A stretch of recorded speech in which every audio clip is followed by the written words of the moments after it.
जहां राहुल गांधी की यात्रा की यूपी में एंट्री हो चुकी है। यात्रा के यूपी पहुंचते ही लोगों का जनसैलाब उमड़ गया है, जिसके बाद आरएलडी प्रमुख जयंत चौधरी ने राहुल गांधी के स्वागत के निर्देश दिए हैं। इस दौरान बागपत और शामली में नेता और कार्यकर्ता राहुल गांधी का स्वागत करेंगे।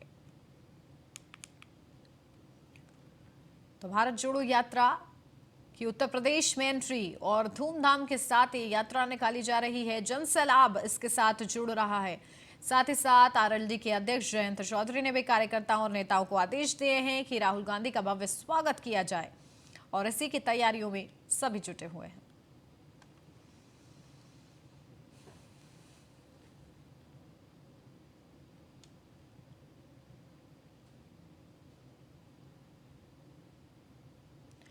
तो बागपत और शामली में नेता और कार्यकर्ता स्वागत करेंगे राहुल गांधी का, क्योंकि उनकी यात्रा भारत जोड़ो यात्रा की एंट्री हुई है उत्तर प्रदेश में और इसी के चलते बड़ी तैयारियां की जा रही हैं।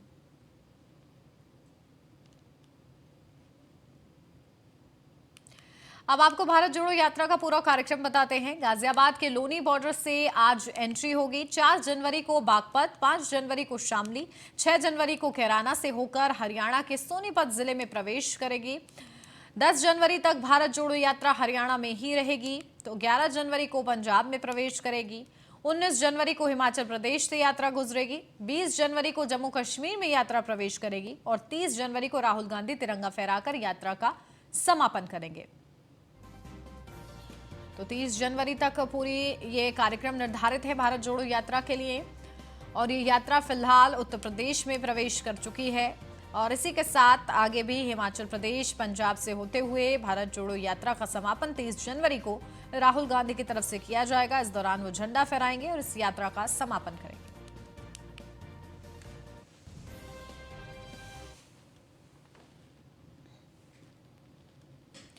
कांग्रेस की भारत जोड़ो यात्रा के यूपी में प्रवेश करते ही बीजेपी हमलावर हो गई है। लखनऊ में डिप्टी सीएम ब्रजेश पाठक ने कहा कि यात्रा को चीन से फंडिंग की जा रही है। राहुल गांधी की यात्रा यूपी में नहीं बल्कि यूपी को छूते हुए निकल रही है। जो लोग देश के टुकड़े करने वाले गैंग में शामिल थे, आज राहुल गांधी और कांग्रेस के साथ खड़े हैं। भारत जोड़ो यात्रा सिर्फ एक नाम है, ये देश को तोड़ने वाले लोग हैं। कांग्रेस पार्टी अपने नेता को टहलने के लिए भेजी, उनके पास कोई काम नहीं है।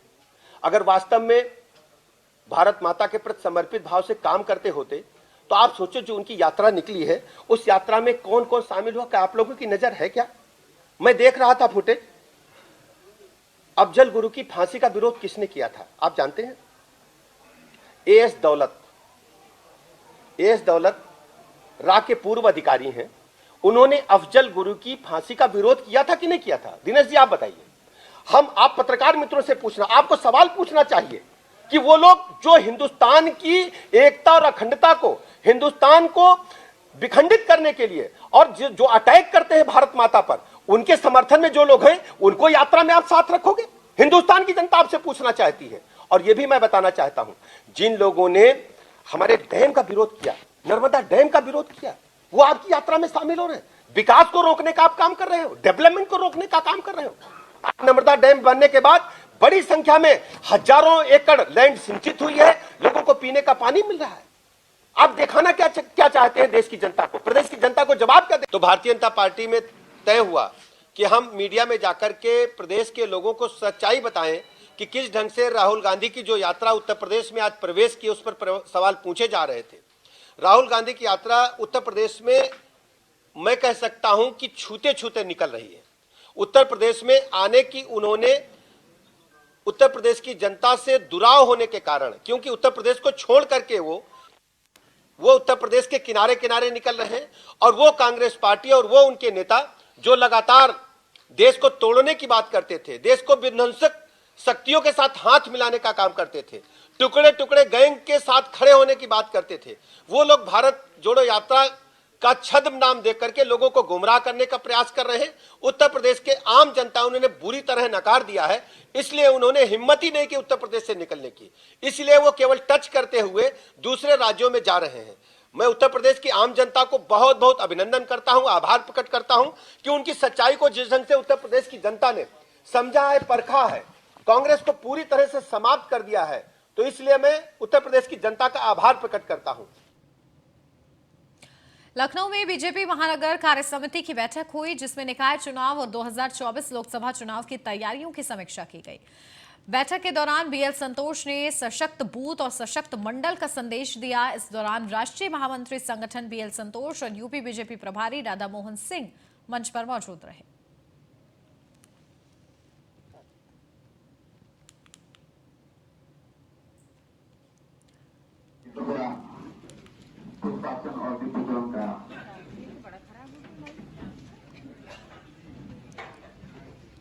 तो 2024 को लेकर बड़ी तैयारी।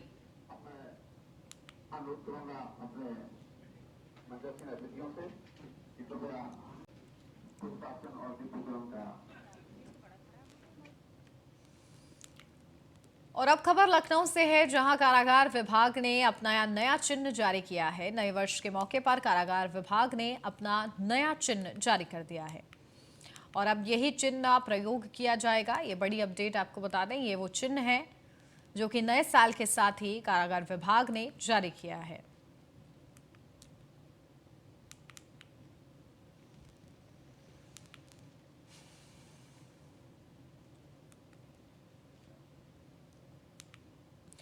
प्रदेश सरकार लगातार माफियाओं और अपराधियों के खिलाफ कार्रवाई कर रही है। ऐसे में झांसी में सपा के पूर्व विधायक दीप नारायण सिंह यादव की करीब 237 करोड़ की संपत्ति को कुर्क किया गया है।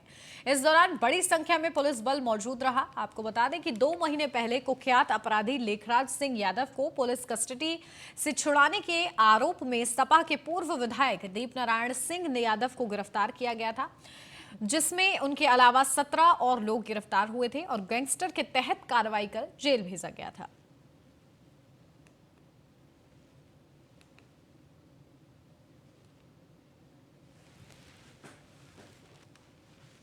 कानपुर के गुजैनी थाना क्षेत्र के पिपोरी के बनपुरवा में सरकारी जमीन पर बने अवैध घरों पर नगर निगम का बुलडोजर चला। बुलडोजर के सामने महिलाओं ने आकर अतिक्रमण अभियान को रोका। आपको बता दें कि जिला प्रशासन के आदेश पर जमीन खाली कराई गई है। तो वहीं स्थानीय भूमाफियाओं ने दर्जन भर लोगों को प्लॉट बेचा है। जल्द ही लोगों को जमीन खाली कराने के निर्देश जारी कर दिए गए हैं।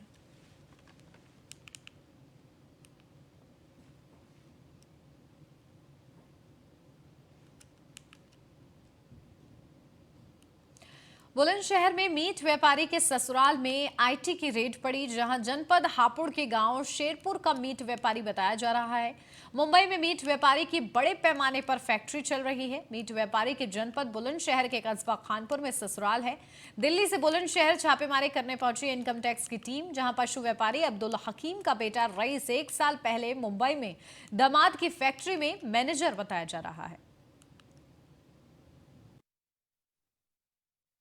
दिल्ली की आयकर टीम की छापेमारी बुलंदशहर के कस्बा खानपुर में देख सकते हैं कि ये मीट व्यापारी के जुड़ा हुआ मामला है, क्योंकि शेरपुर निवासी हापुड़ का दामाद बताया जा रहा है, जिसको लेकर और ये मीट व्यापारी है और जिसके घर पर छापेमारी की जा रही है। हालांकि अभी मीडिया को अंदर नहीं जाना जा रहा है, परंतु छापेमारी कई घंटे से बताई जा रही है। आप विजुअलों में भी देख सकते हैं कि दिल्ली स्पेशल टीम यहाँ पर छापेमारी कर रही है और मैं कैमरामैन से बोलूँगा ताकि तस्वीर दिखाएं। तो जो दामाद का जो ट्रांजैक्शन का मामला सामने आ रहा है, करोड़ों रुपए का लेन देन को लेकर छापेमारी की जा रही है। हालांकि न्यूज़ 1 इंडिया पर सूत्र बड़े हवाले से ये खबर भी है कि हापुड़ का रहने वाला है जो दामाद, वो मुंबई में रहता है, अपना कारोबार करता है, जिसके चलते जिसका यहाँ पर जो दामाद है, दामाद की साला है, उसमें कंपनी में मैनेजर बताया जा रहा है। जो ट्रांजैक्शन वो बताई जा रही है, जिसको लेकर छापेमारी की जा रही है। छापेमारी की पुष्टता अभी कई घंटों से यहाँ पर छापेमारी हो रही है। विजुअलों में दिखाया कि सामने की इस मकान पर छापेमारी की जा रही है और कैमरामैन से बोलूंगा ताकि तस्वीर दिखाएं कि छापेमारी के दौरान किसी को भी एंट्री की नहीं जा रही है। हालांकि कई घंटे से यहाँ पर छापेमारी की जा रही है। अब आलाधिकारी को दिल्ली की स्पेशल टीम बताई जा रही है, आयकर टीम है और छापेमारी के दौरान में क्या क्या पुछताछ है, हर बारीकी से जांच की जा रही है। अब देखना होगा कि जांच के उपरांत क्या क्या निकल कर आते हैं, क्या तार निकल कर आते हैं। हालांकि कई घंटे से छापेमारी की जा रही है। कैमरा पर्सन आशीष के साथ अशोक कुमार, न्यूज़ 1 इंडिया, बुलंदशहर, दिल्ली। लखनऊ से अब खबर, जहां सौतेले पिता ने बेटी को अपनी हवस का शिकार बनाया। निकाह के बाद भी बेटी के साथ करता रहा जबरन रेप। शारीरिक शोषण से आहत बेटी ने पिता की हत्या कर दी। नशीली दवा देने के बाद गला घोंटकर हत्या की। पति की मदद से शव को ठिकाने लगाया। पुलिस ने आरोपी पति पत्नी को गिरफ्तार किया है।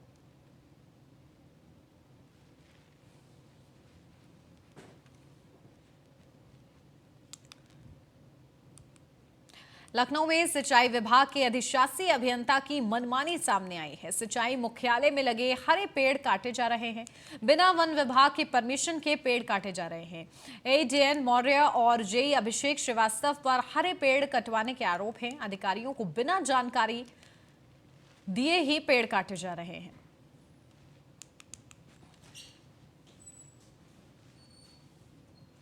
मथुरा के श्री कृष्ण जन्मभूमि विवाद मामले में अखिल भारत हिंदू महासभा के राष्ट्रीय कोषाध्यक्ष दिनेश शर्मा ने एक पत्र लिखा है। बता दें कि यह प्रार्थना पत्र ईदगाह मस्जिद के आर्कियोलॉजिकल ऑफ इंडिया के सर्वे के लिए न्यायालय में दिया गया है। सिविल जज सीनियर डिवीजन तृतीय की अदालत में प्रार्थना पत्र दिया गया है।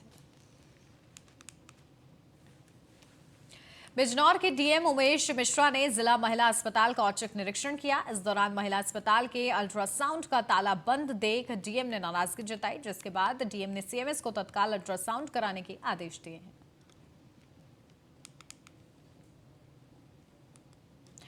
कानपुर के बनपुरवा में अवैध कब्जों के खिलाफ बड़ी कार्रवाई की गई है। जिलाधिकारी के निर्देश पर बुलडोजर चलाया गया। जिलाधिकारी ने जमीन की आर्जी खारिज की थी। आपको बता दें, कार्रवाई के दौरान भारी फोर्स तैनात रही।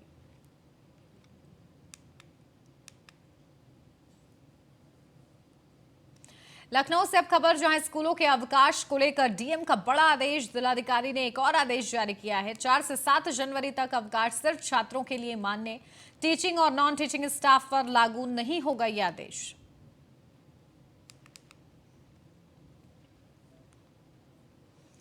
ग्रेटर नोएडा के कासना थाना में एक लूट की घटना सामने आई है। यहां पर मनपड़ बदमाशों ने कासना कस्बे में करीब 36,000 रुपए की लूट की घटना को अंजाम दिया है।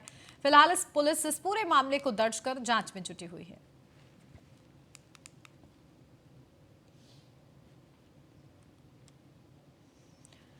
अमरोहा में घने कोहरे के चलते एक अनियंत्रित ट्रक चालक ने बाइक को टक्कर मार दी, जिसमें बाइक सवार करीब 400 मीटर तक घसीटता रहा और बाद में बाइक सवार की दर्दनाक मौत हो गई। फिलहाल पुलिस जांच में जुटी हुई है। ये पूरा मामला रजपुर थाना क्षेत्र के नेशनल हाईवे 9 की घटना बताई जा रही है।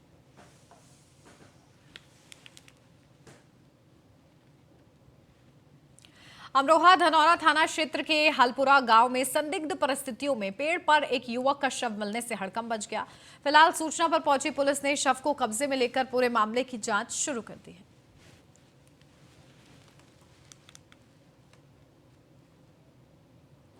शाहजहांपुर में थाना सदर बाजार और एसओजी की टीम ने 25,000 के इनामी चोर को गिरफ्तार किया है। अभियुक्त वसीम रजवी अलग अलग शहरों में चोरी की गाड़ियों की तस्करी करता था और चोरी की गाड़ी काटकर अलग अलग पार्ट्स बेचता था। पुलिस ने चोरी के 2 वाहनों के कागजात समेत बेचे गए पार्ट्स और 92,000 रुपए बरामद किए हैं। आरोपी बरेली का रहने वाला बताया जा रहा है। 10,000 का पुरस्कार घोषित अपराधी वसीम रजवी, जो जनपद बरेली के थाना भाड़ी क्षेत्र का रहने वाला है, ये गिरफ्तार किया गया। ये 4 अभियोगों में वांछित चल रहा था। ये बेसिकली कबाड़ी है और ये जो गाड़ियां वाहन चोरी होते हैं, उन चोरी के वाहनों को लेकर उन्हें वो काटकर और उनके पार्ट्स को अलग अलग बेचा करता था। इसके कब्जे से 2 ऐसे वाहन के कागजात बरामद हुए जो चोरी गए थे पहले, और 92,000 रुपया उन गाड़ियों के एवज में जो इसको पैसे मिले हैं वो बरामद हुए हैं। ये लगातार फरार चल रहा था। इसकी गिरफ्तारी हेतु प्रयास चल रहे थे। ये मई महीने से ही वांछित। कानपुर में लेखपालों की मनमानी से परेशान बिदनू ब्लॉक के करीब 10 ग्राम प्रधान इस्तीफा देने के लिए डीएम कार्यालय पहुंचे। लेखपाल पर किसी भी काम को करने के लिए रुपए मांगने और प्रधान की बात नहीं सुनने का आरोप लगाया। प्रधानों का कहना है कि लगातार शिकायत करने के बाद भी सुनवाई नहीं हो रही है।